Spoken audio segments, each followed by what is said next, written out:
আসসালামু আলাইকুম, সবাইকে শুভ দুপুরের শুভেচ্ছা।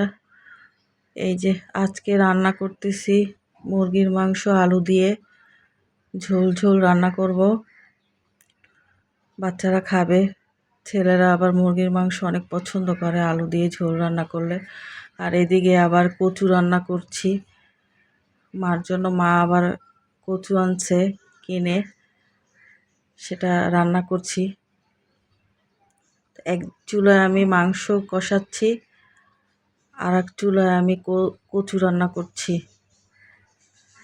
তো মাংসটা ভালো করে কষিয়ে তারপর পানি দিয়ে দেব। একটু কষা হলে তারপর পানির ঝোল দিয়ে দেব। একটু ঝোল ঝোল রাখবো, একটু ঝোল থাকে যেন।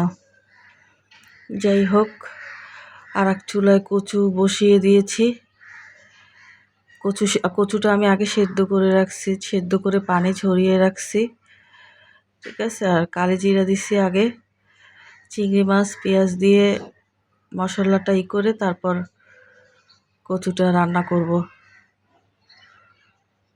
তো এই যে আমি এখন ঢেকে দিলাম মাংসটা, এই যে ঝোলও দিয়ে দিয়েছি। আর এক চুলে আমার এই যে কচুটাও দেখেন হয়ে গেছে।